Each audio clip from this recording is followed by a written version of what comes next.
What's up, bro? Aye. There's not a rule that you have to use the 3 subs. He's the best left back in Canada.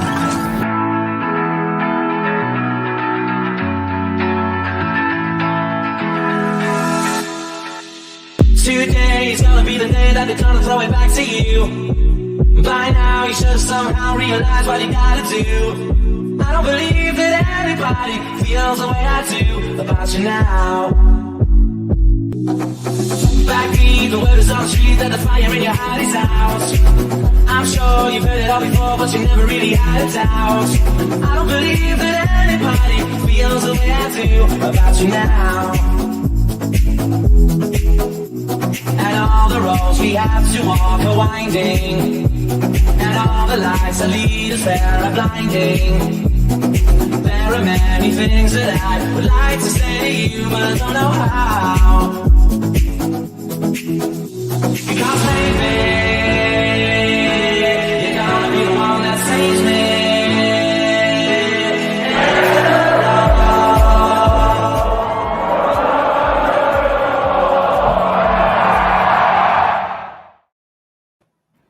All right. Hello, everybody. Welcome back to another edition of the third Sub Live pregame show presented by Macy Sports. We're back for another Whitecaps game day, and they got a big one. Their last game in Sandy, Utah, before they finally make a return to BC play. It's obviously not next game, but eventually down the road. That is finally something on the horizon. It isn't just a date. It isn't just a speculation. But before we dive into that and many other permutations that await us, I'm your co-host, Alexander Gangiruzik, joined as always by Samuel Rowan. Sam, how's it going this week? It's going well. Minnesota United fans been singing a lot of Wonderwall recently, some heart attack finishes late in matches, and they've been firing on all cylinders really ever since losing their first 4 to open the season. I believe the number is only 1 loss in their last 11 matches. Lots of draws mixed in there, but really good run of form. A much, much different team than the one that faced the Whitecaps a couple months ago. So that's going to be interesting for sure. But yeah, this last experience in the neutral environment, in the strange environment with not a lot of fans. First week I was able to be at training. Alex, you were away, but hopefully we'll be able to check out the new signing next week upcoming here. But things starting to feel a little more normal. But for the Whitecaps, they're facing a hot team. They've on a decent run of form themselves. I think I just saw something on Twitter and it's made me laugh. I think the Vancouver Whitecaps over the last 4 matches, better run of form than the Seattle Sounders. So, hey, you got to take it when it comes. And obviously a win tonight against a good Minnesota team would be a huge step in the right direction. Are they able to do that? We'll just have to see. But Alex, initial thoughts, maybe we dive straight into Whitecaps lineup musings if that's where you want to take it. Yeah, I mean, there's a lot of directions to go. I mean, you can certainly, one thing, you can call the Whitecaps the slump busters. Because if you don't remember, the Minnesota United was in they got it all started. Straits. 5 losses in a row heading into a game against the Whitecaps. Whitecaps played one of their best games of the season, lost 1-0 naturally. That's what happens. And Minnesota since then have been unstoppable, I think. That was the first game Tyler Miller played, so took the Whitecaps just not being able to score for Adrian Heath to realize that he is still a good goalkeeper. Obviously, they made some big signings. Adhianu, he hasn't maybe been lighting the world on fire, but at the same time, he's looked very good for them. He's getting a lot of shots, is very primed to a breakthrough. And you have Emmanuel Reynoso, too. That also helps a lot, just having a player that caliber in your squad. And, I think this Minnesota team is quite good. So, for the Whitecaps, they're going to have to be at their best to beat them. So it's going to be, I guess it's going to be interesting to see how this whole Rio Tinto situation plays out. Last game, obviously in a neutral venue. Whitecaps have actually been pretty good at Rio Tinto. I think their official record in 7 home games is 3 wins, 3 losses, 1 draw. Obviously they played an 8th as an away team, got battered. No need to talk about that, but I think if those 3 losses, one was a 1-0 against Colorado, could have gone either way. The 2-1 against Galaxy, where they gut-wrenchingly threw it away at the end, and the other one, obviously, against usual host RSL. So it was essentially an away game. That's not bad. That's not bad. So for me, the one storyline I've been keeping an eye on is how are they going to react in this last game? Do they realize, okay, we're finally on the way home? Let's just send this thing off with a win, and then let's just throw this chapter and bury it. But that's certainly what I'm keeping an eye on here. Interesting, and I'm drawn back to that Minnesota match, and the goal scorer Ramon Abila no longer in the 18, didn't even make the trip. So a lot has changed. You mentioned Anu, who's come in and maybe not lit the world on fire, a bit of a slower start, and then you had Franco Fragipane as well, who is in there for a while but is now out injured for a couple of weeks. So different tactical things. Really, Reynoso and Ludd at the start of the year were struggling. They weren't creating. And now these guys have found some form. Robin Ludd is the top goal scorer in MLS after the 75th minute. So he has a knack so far in this run of form for Minnesota of getting those late goals. Obviously, I think a lot of people probably saw the Hassani Dotson screamer against LAFC. And it's interesting that both the Vancouver Whitecaps and Minnesota United have recent 2-2 draws, eventful 2-2 draws against LAFC. So, if that's a barometer, if that's an indication of the way this one's going to go, it should be a competitive match. I don't know if that's how it ends up in reality, but lots of factors and storylines to watch. And as you mentioned, Alex, I really think that goalkeeping made a big difference, just a calming presence back there. Dane Sinclair, obviously a great keeper, but it didn't get off to a great start. And that's where, if I'm the Whitecaps, I'm targeting Minnesota's back line, whether it's Chase Gaspar and Metenier at the fullback positions, the rotation they've had at the center back position. It's not necessarily a bad unit, but I think it's one that can potentially be exploited. What can the Colombian wingers do for the Whitecaps? Can Brian White continue to, he's elevated his play a little bit. I think it's fair to say since the opening 3 or 4 matches of his Whitecaps campaign, he has looked better in that spot, more comfortable. Can he give those center backs? Can the wingers give the fullbacks problems? That feels like the best route to success, but the Whitecaps got to hold some of the ball. They can't let Minnesota, run away with this one and get excited offensively, because that could spell trouble. Yeah, the center back situation's an interesting one. Obviously, Michael Boxall, solid center back, but even then, he's not necessarily a guy to say right home about at the back. But even he's been gone as of late with New Zealand on international duty. So certainly, as you mentioned there, something to highlight at the back there. The defense. Even from if you go all the way back to that Whitecaps game, a guy like Chase Gaspar, he got absolutely torched by Bruno Gaspar in the battle of the Gaspars. And interesting note, first game back on the bench for Bruno Gaspar, and we'll get to the Whitecaps lineups in a bit here. But that was a point of weakness in the last game for Minnesota. So Chase Gaspar, Roman Metenier, obviously a very good right back, but that center back duo, it's there to be attacked. And I think you can tell in a lot of the Minnesota games as of late, it's been really wide open. It's been a bit of a chaotic game state. But to be fair, they've also been hit hard by injuries, international absences. So they too are also getting back to full strength. So I like the center back point as one you mentioned. It's certainly something to keep an eye on, say, if you're the Whitecaps, because I think the Whitecaps need to they're still working on finding a way to get consistent offense, and I think they showed some good things in their last game against LAFC. Obviously, to get 2 goals against one of the best defensive teams in the league this year was always a big bonus. But I finally got our lineups, at least the Whitecaps lineup sorted out. I'll start to work on getting the Minnesota lineup sorted. But we got the Vancouver Whitecaps lineup here, obviously cropped a bit weird, but just to dive in, Sam, what are your initial thoughts on the lineup? Well, I mean, no real surprises except for that I almost forgot that Kyle Alexandre was out due to yellow card accumulation. There was a bit of a double take as to why he wasn't on the bench. He did have a couple maintenance days or like lighter days at training this week, so I think still nursing some of those fitness issues, but obviously not available for this one either way. So that's something, that explains why Russell Tybert's in the starting lineup. And other than that, I mean, maybe a little surprised to see Javane Brown not get the start and Jake Nerwinski's in there. I don't know if that's down to fitness, down to matchups, what they they feel like is the best fit for this match. And I mean, Andy Rose, he's on the bench, but another guy that took maintenance days at training. I think he picked up some kind of knock in training early on in the week, and so was a little limited after that. But also Ranko Veselinovic has been pretty good in his last couple of starts. Feels like him and Godoy have developed some chemistry, and obviously that's the true number one pairing you want going forwards for the Whitecaps. So despite Andy doing a really good job earlier in the year, there's every motivation to make the Godoy-Ranko combination work.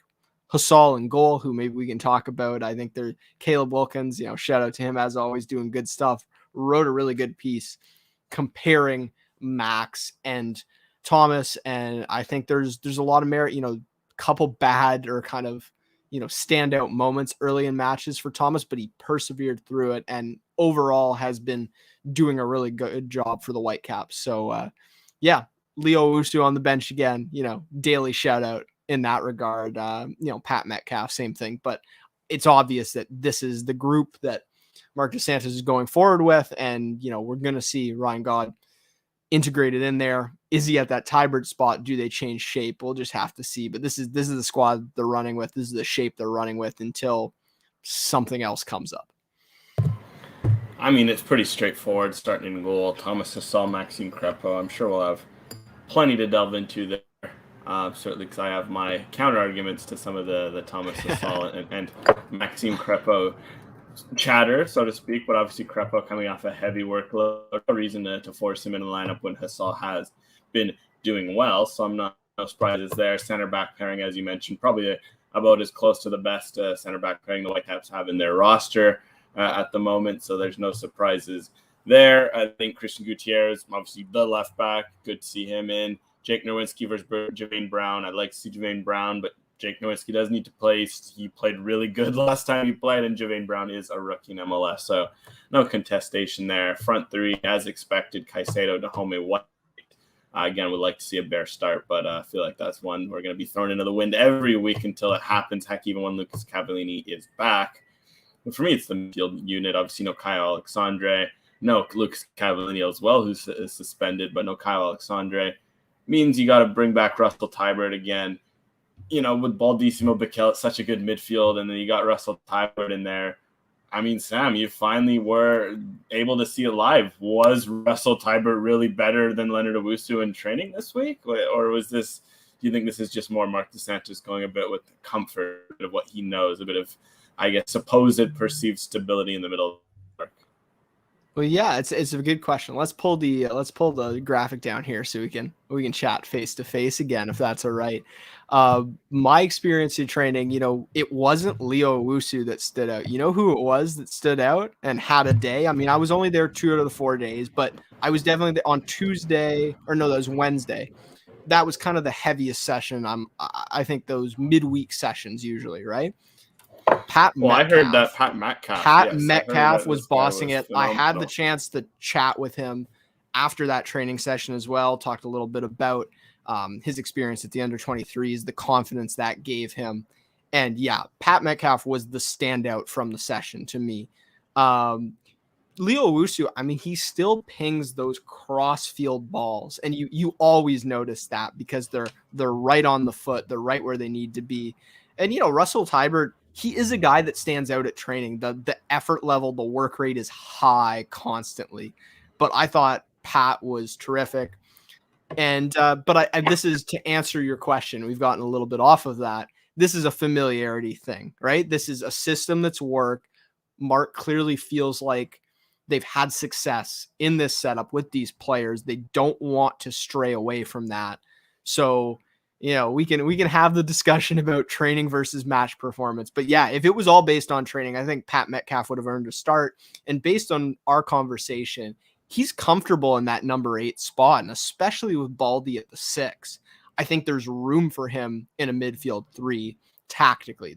Does Mark DeSantis feel the same way? I don't know. But yeah, big shout out to him. Hey, I mean, if he's good training, give the man a shot. I mean, this is why I guess there's the whole argument, okay, you want to integrate your youngsters and all that, but if there's one time to integrate your youngsters, it's when your usual starters are suspended, injured. They're not available to play. So it's just really unfortunate. That sounds like Patrick Metcalf has been out of his skin in training and other situations. He struggled to get a sniff, but hey, maybe seeing that he gets 30 minutes now. Because I mean, Mark DeSantos, whether he likes it or not, he can't hide from the play of how some guys are playing in training. So if Patrick Metcalf has earned more playing time, hopefully he sees more playing time. Because or else, what kind of message does that send to a young player in training that no matter how hard you train, minutes are going to be hard to come by? It's a busy August schedule. The lineup is about to be very congested. That midfield area is going to be very congested. I mean, Ryan Gauld, Russell Tybert, Ryan Raposo could play as a number 10, so I'll add him in that midfield discussion. Pat Metcalf, Michael Baldisimo, Jenny Bakel, Leonard Owusu, Kyle Alexandre. That's a lot of bodies for, only 3, spots on the park. Even if they played a 4-man midfield, that's still a lot of bodies to fill only a few roster spots. So the Whitecaps are going to have to start figuring out minutes for some of these guys, because if not, you can almost feel like a guy like Pat Metcalf he could play at a big role on a team right now. So it's certainly a question to be had. And as Bo mentioned, there could be even more signings on the way. So this is certainly for guys like Metcalf, it isn't going to get any easier from this point on in. So hopefully they can find a way to get him an opportunity here, because if not, what's the point at this point? You might need to consider looking elsewhere. Well, you led right into it. I think, especially if Vitae's on the way in, but even if that falls through or doesn't work out, I think someone's headed out, whether it's Pat Metcalf, whether it's Leo Owusu. Russell Tybert's here forever. We know that. So one of those two guys, I think in particular, might be looking for another opportunity. We even saw it with, this seems to be what's happening in Minnesota, to bring it back to the match tonight. Hunu gets brought in. Abila, if they don't feel like he can play a role off the bench, if he's unhappy in Minnesota, it sounds like he might be on the way out already. So same thing could happen with someone like Leo Owusu. I requested the chat with him earlier this week at training. He declined. He wants to get in the starting lineup, or he wants to get minutes before he's talking with the media. And you know what? Fair enough. I totally respect that. And obviously that goes to show that he's not happy with the role he has here. And whether that's through training, whether that's through a move, he's got to figure out what's best for his MLS future. And for the Whitecaps, from a team perspective, it's a good problem to have. You want that internal competition. You want, everyone at a high level, and those starting spots being in an absolute premium. So that's a good problem for the Whitecaps. They want to, it needs to be fair. It needs to be representative of how guys are performing. And I do think, with some of these guys coming in, it's going to get there. Yeah, and I mean, it's going to be interesting to see what happens to Owusu now, kind of as mentioned there here by Bo in the comments. What does a guy like Owusu end up being traded? Because you look at that midfield, I guess if you're going to say 8, if there really is 8, let's leave Vitae out there for now, because he also can play on the wing, and the Whitecaps are quite thin on the wing, so that might be a natural starting point for him to start out before he moves back into the middle. I have to think that's what they're thinking right now, is that he would slot in on the wing, and that maybe long term they think tactically, but I think right now you just put him in on the wing because there's a lot of midfielders. Yeah. So I think if you go Michael Baldisimo as an MLS player, he's local, he's Canadian. Until you get an offer from Europe, I don't think he goes anywhere. Jenny Bakel is a rock. I don't think you let him go anywhere. Kyle Alexandre, ditto. I think Alexander is in that territory of, unless you get a good offer from Europe, you keep him.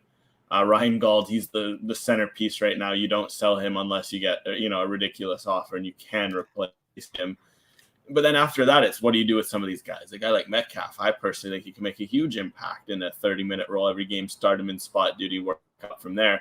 I personally, if you're telling me you have to choose between Russell Tybert and Patrick Metcalf, I know it's tough to give up on the longest tenured, Whitecap in a league that values MLS experience, but I'm not high on Patrick Metcalf. I think he's certainly earned a shot, and I think if you're looking long term, you want a guy like Metcalf growing in your midfield. But I think based on what we see, I think Russell Tybert isn't going anywhere. You know what? That's fine. He's got the leadership. You can plug multiple holes, but just looking at some of the scenarios, I think Metcalf would be an easy one to unfortunately head out on loan. I don't think that's necessarily the right decision, but I think well, at least for the club, but I think for him that would be great. And then from there, it really leaves Owusu as the odd man out. So to answer Bo's question, I think it would have to be outside of MLS. I think that would probably be where the most value is for him, but he could be a smart pickup. Intra MLS trades, the value is never good.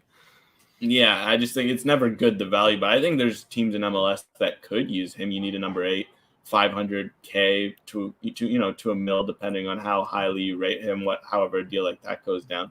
I think that could be fair value for both parties, because the Whitecaps did only pay 1.5 million of actual money for him, and in MLS money to normal money conversion, that's what, about 600K jam, 500K jam. So there could be a deal to be had there too. Well, yeah, I guess you could hold it up. I know they're not, analogous players, but you hold it up to the Brian White deal, right? Who's more valuable, Leo Owusu or Brian White? I mean, there might be some debate there. Not everyone would see it the same. Certainly, White was more seasoned with MLS action recently, so there's that plug and play factor. But I think with Owusu, you still got a younger guy and probably higher ceiling at the end of the day. So there could be some appeal there. And I think with a different system, different coaching, you could get a lot more out of Leo Owusu. We'll just have to see. Yeah, and Bo brings up a good point. That left back depth is very thin. They could definitely even if you like Owusu as a player, there's a significant argument to be made to reallocate that value elsewhere in the lineup. That's not a position where you need more squad depth players. That's a position where you needed elite talent, which they just acquired. So now you could refocus in somewhere else where you need reliable depth. I think that would be a shrewd business move at this point. It sucks for the player, but sometimes those are the decisions that have to be made. Even with someone like Imbaum, like it wasn't working out and it was time to move on. And, maybe not players of the same stature, obviously, but I'm getting similar vibes here where I don't know if there's a legitimate pathway where Leo comes in and has a ton of success. I mean, we said that about Derek Cornelius, and now he's off on loan for a year and a half. So I get similar vibes. Yeah, and I think with the Wusu, I think he could absolutely contribute to the squad in so many ways. So it's unfortunate he's not playing. But if his role is number 5 on the depth chart, I think a Leonard Owusu-esque player at left back is a lot more useful to this team right now than a Leonard Owusu-esque player at the 5th spot in your lineup. Even if I don't think he's rated that way. I think if on a good day he's rated number 4 in my eyes, but for whatever reason Mark DeSantos rates him number 5, even number 6. So if that's the way he's valued internally, may as well turn that into a player of Leonard Owusu's caliber on the wing or at left back, and have him in a more prominent, have an equivalent of him, in a more prominent role elsewhere. But certainly a discussion to be had. But before we go into some of the Thomas Hasal versus Max Crepeau chatter, do we want to take a peek at the minister? I just read the comment. Sorry, the Minnesota lineup, not the minister. Yeah, because there's some good talking points there. There's a couple things that kind of caught me off guard. I mean, we don't get to follow this stuff closely, but I didn't like Chase Gaspar's not even in the 18, so that's definitely interesting. And then, Metnier at the other spot at fullback, and that's a center back combo they've gone with at times. You've also got Grey Goose on the bench. You've got Hunu on the bench. I don't know if that's squad rotation or a coaching decision. Dotson gets a start. Finley gets a start. Hayes gets a start. Trapp there in the middle just to provide some solidarity. Alex, what do you think about the starting lineup for This is a more aggressive shape from Minnesota than we saw, before. Minnesota kind of bunkered and countered. They were playing a lot of 4-4-2 at the start of the year. This is a different look for sure. I have questions. That's all I say. I have not questions as in like bad, but I'm just like more confused, if anything, right? Like starting in goal, Tyler Mill, a good choice. Debasi and Coleman obviously seems to be the first choice pair. Yuka Ritala, he can do a shift, but I think that's a good center back pairing. Obviously, with no Michael Boxall, kind of the leader. Roman Metnier, interesting, good player. From obviously, if Gasper's injured, no questions. But for me, it's the midfield. Will Trapp, solid number 6. Sonny Dotson, he's been in great form. But what's up with a guy like Jan Grey Goose? Is he not better than a guy like Ja'Cory Hayes is? Who is? Let's see. It's curious for sure.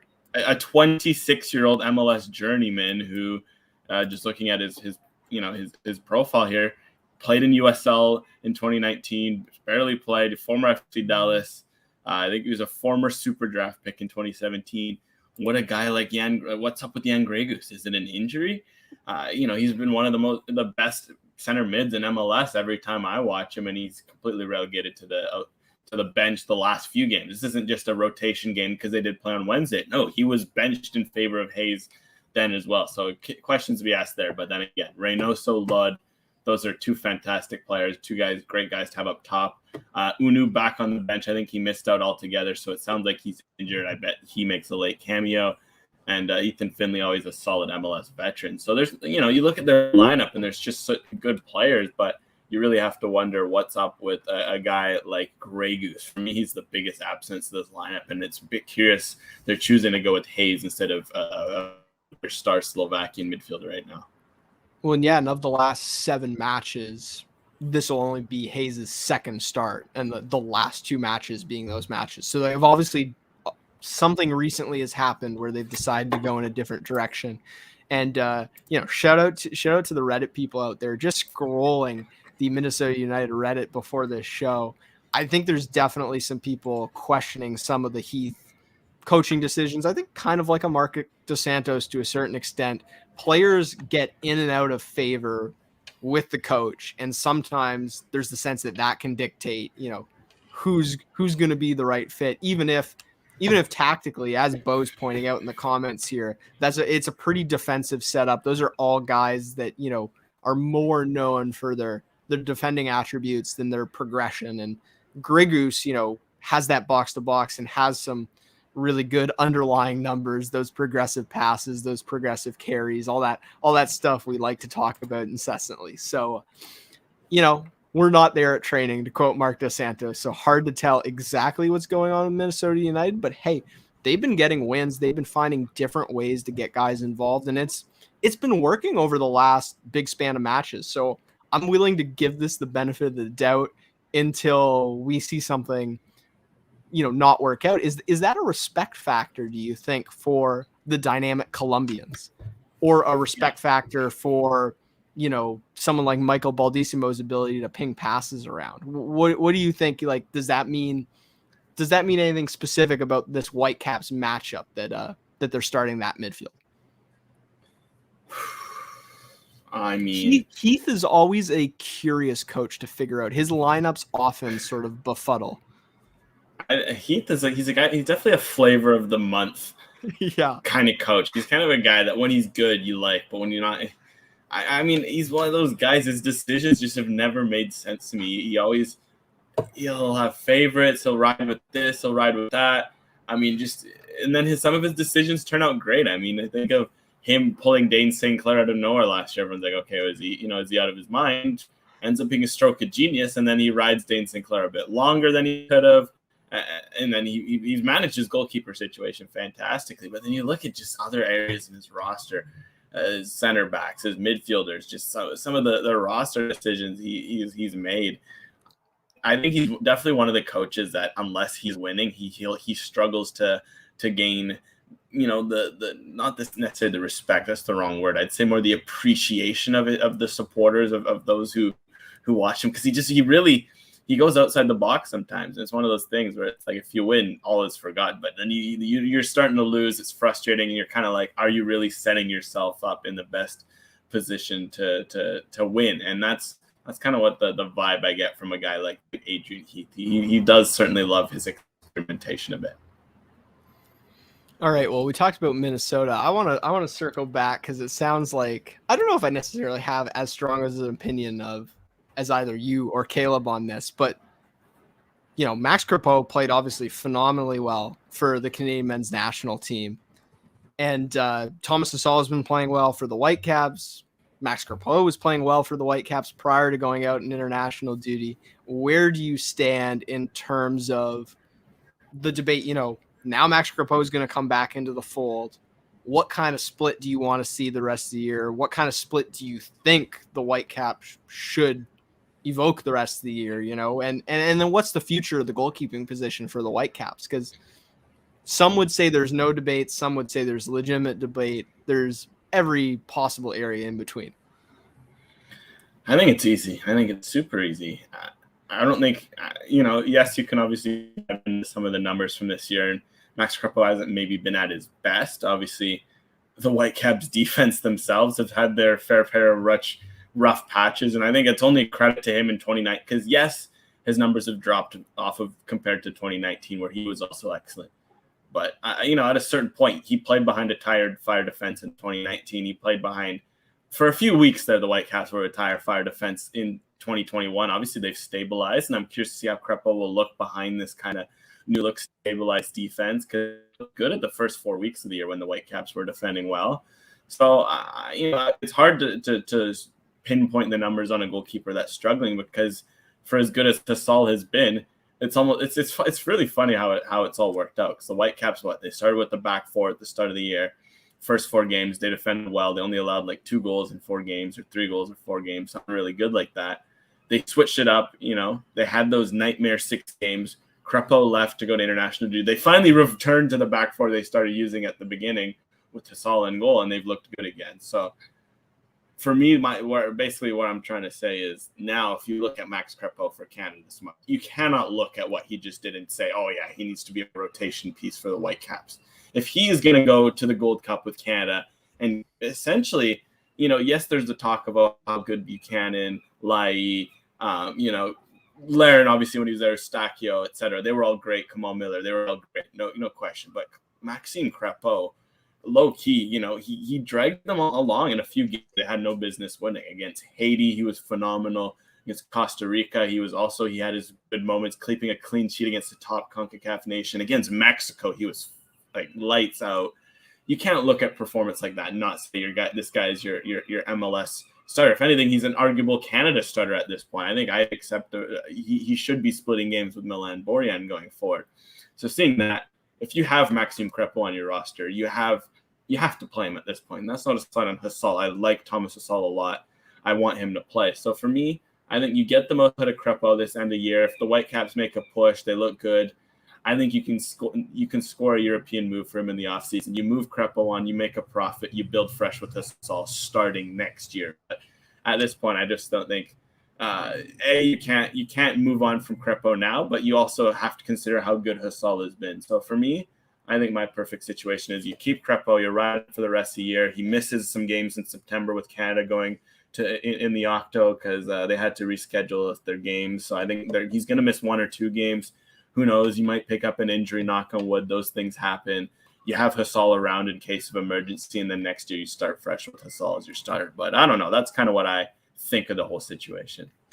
No, you brought it around there at the end to exactly what I'm thinking, which is not looking at this from, the emotional or leadership perspective, but the kind of, Moneyball perspective, which is Thomas Hasal and Max Crepeau are both average MLS keepers, according to a lot of data. And Thomas Hasal, younger, might have more upside.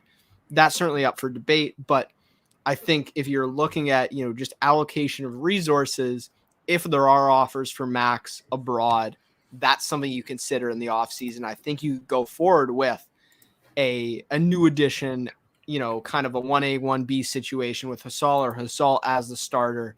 You could be comfortable with that next year. So I think it's not necessarily about this year. Obviously, Max is the guy you're going to ride with for the rest of the season. And Hasal's going to get his chances when Max is with the national team anyways. So I think that kind of solves itself. But I think there is an argument to be made that they've been on relatively level pegging this year when they've played. And I think that gives you some confidence going forward. That's it. There's no bad choice between the two of them. But I just think where Crepeau's at, kind of in his prime, and just how good he was from Canada, you can't help but think with the new look Whitecaps back four starting to play well again. Ryan Gauld on the way. I think it's just exciting to imagine what this Whitecaps team is slowly molding themselves into heading into this final stretch. So I think Crepeau kind of has to be the guy, and I think a guy like Hasal he is 22, which is a bit maybe old to be a prospect, but for goalkeepers, he's keepers, 16. He's basically 16 as a goalkeeper, maybe 18 if we're gonna move the goalposts there a little bit. No pun intended, actually, on that one. But Yeah, I think there's no rush with a guy like Casale. Yes, you'd like to see him on loan, but if the solution is getting him a starting job with the Whitecaps next year, I think you do it because Crepeau, after that Gold Cup, scouts will have been watching him. If he has a good end of the year, if he plays well in the Octo, should he get a chance? And to be honest, even if he didn't play out of his skin like he did in the Gold Cup, I think he would have. There's playing triple match days, 3 games in 6 days, 8 days. He's going to play anyways, 1 or 2 games here or there. Now he's going to play 2, 3, 4, 5. There's going to be enough interest to move on from him anyway. So I'm not too worried there. And to sort of wrap up the goalkeeper discussion, for the Whitecaps, there's always 2 other options, which is mine the CF Montreal system, because there's always good keepers coming out of there. Pantemis, Breza. Yeah. And then second, at training this week, this is a long play, but Isaac Boehmer, youngster, a lot of room to develop still, but Boehmer continues to look good. So I think that's, you table that one 3-4 years down the road, that could be a valuable piece for the Caps, but that's way too soon. Nothing to do with this Minnesota Whitecaps match. But Alex, without further ado here, we gotta dive into some predictions. Obviously, everyone, picking LAFC, and that sealed our fate. It was always going to be a Whitecaps win, but how are we feeling about this one? Speaking of Isaac Boehmer, 18, get this guy on CPL next year. I think he could have a potentially Sirois-esque impact, as Jerry say. Caps legend Jonathan Sirois may I add. But predictions. Oh boy, I mean, LAFC last Saturday, obviously the last time we chatted Whitecaps with you guys. It's been quite the busy week in other worlds, but good news is we'll be back for more Whitecaps, finally do some Whitecaps podcasts. We haven't really had much time to sit down and do those. Remember those, Sam? Whitecaps podcasts. And I've got some audio too, which I think will be valuable. Stock reviews. We got lots to talk about. We dove into some stocks, just Ryan Gauld being back at training, et cetera, et cetera. It's going to be nice to do a podcast again. But on our last time we talked White live show, Sam and I, we both went for an LAFC win. Obviously didn't do so well. We did a little better in the week for Canada. I think, for example, Mexico, I had the 1-1 going to penalties, and I was, a minute away from at least being closer than that than we expected. So, I think we're on a decent run of predictions. Sam, I'll let you start because I started the last time. What are you thinking for Minnesota, Vancouver at home? Yeah, I couldn't have been more disappointed about being correct with the Canada-Mexico. That was no satisfaction. I wasn't feeling too good about that at the time, but this one's part of me wants to pick a Whitecaps victory, but I just know that if I go that way, the result will go the other, and then I'll be kicking myself. So I'm sticking with what I put into our 86 Forever stuff, which is 2-0 Minnesota. I just think Minnesota's rolling right now. The Whitecaps, it's a bit of a weird stage where they wait for Cava to come back and Max to come back, and I think there has to be a bit of an effect of this new signing buzz in the club. The club has been a little bit distracted lately, so maybe they're coming home. They spent the week setting stuff up at home. I just feel like there's a bit of noise going on, might take away from the on-pitch product just a little bit. For that reason, plus Minnesota playing well the last really long stretch of matches now, I'm going 2-0. I'm going 2-0 Whitecaps. I think the good vibes of playing at home, the 4-3-3. I think they're due for a statement win like that. They owe Minnesota. They always tend to play well against Minnesota and come up short. So I think they can pull out a win against Minnesota. So we're going to go completely against the grain. I love that. That's so good. There. Those are the best types of predictions where we're just diametrically opposed. It'll probably be a 1-1 draw now, having said that. But perfect. Honestly, I really hope for one of our 2 results. That would be far more exciting. So hopefully that's what we get.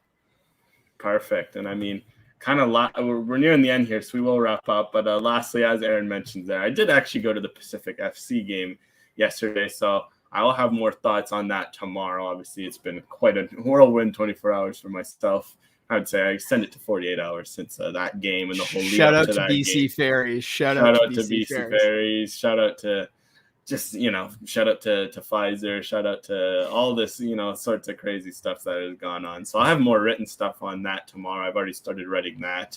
But as for the experience itself, everyone, obviously the Whitecaps come back August 21st. If you can, go to the Whitecaps games, always a blast. But if you can get your way out to Langford, Victoria, do so. I mean, the stadium was phenomenal. It's just so beautiful. Just the perfect size for a good crowd. It was so loud yesterday for around 3,000 fans. You know, cheap food, cheap beer, $2 snow cones, a lot of good prices on food. So you could tell that helped to the atmosphere. You know, I just thought it was a great, you know, in terms of all the external factors, it was great. But then the football, Pacific were phenomenal. Just passing the ball quickly, running, players going into space. They just seemed to be on another wavelength in terms of how tactically astute they were offensively. I was just mesmerized at some of the intricate attacking patterns we saw. Basically what I'll say is, yes, in terms of level, I think the Whitecaps are probably better at this stage just in terms of the quality. Having a guy like Ryan Gauld will make a big difference because, you know, MDS will play him in that game. Because, again, making the Champions League would be huge for the Whitecaps considering the state of their squad and what they're setting up to be a team like that. But in terms of tactics, I was more impressed with Pacific than anything I saw from the Whitecaps this year. So what I'm starting to think is if for that game with the Whitecaps, I'm expecting like a 1-1, a 2-2, and it's going to come down to like a late goal or an extra time goal to carve it out. Because Pacific, with that home crowd behind them and how nice they were playing yesterday, phenomenal atmosphere. So if you can get yourself out to August 26th for that game or the many other home games they have in the CPL before then, please do that. And could that be a matchup of current and future Whitecaps managers? That's an added wrinkle to that matchup. That's going to be something to watch out for. I'm incredibly excited. I mean, I still have visions and memories of the Whitecaps Cavalry match. It's an iconic moment one way or another. So I cannot wait to experience another CPL versus MLS matchup and, you know, a truly unique one on the West Coast here. So looking forward to that. Looking forward to this Minnesota match as well. Can't wait to get into it. Thanks everyone for watching along. And yeah, we're gonna be back with some podcasting at some point. It's been too long, so stay tuned for that as well. Yeah, and that's pretty much this edition of the third sub live pregame show presented by Macy Sports. Enjoy the game. Enjoy, you know, Ryan Gauld being a Vancouver Whitecap. We didn't mention it all, but it's certainly nice to have that 2x5, aka the number 10, the 2-5. Scotsman, Scottish Messi. It's going to be nice to see him on August 21st against LAFC at BC Play. So big things are coming for this Whitecaps team. So hopefully they can take care of business tonight. But until then, we'll find you on our next podcast instead of live show for once, because obviously it's been a whole swath of live shows. But until then, take care, everybody.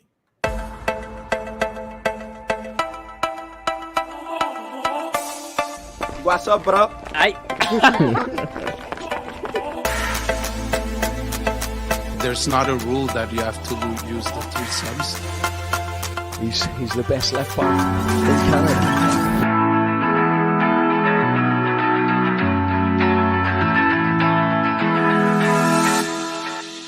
2 days gonna be the day that they're gonna throw it back to you. By now you should somehow realize what you gotta do. I don't believe that anybody feels the way I do about you now. Back even word is on the street that the fire in your heart is out. I'm sure you've heard it all before, but you never really had a doubt. I don't believe that anybody feels the way I do about you now. And all the roads we have to walk are winding, and all the lights that lead us there are blinding. There are many things that I would like to say to you, but I don't know how. Because maybe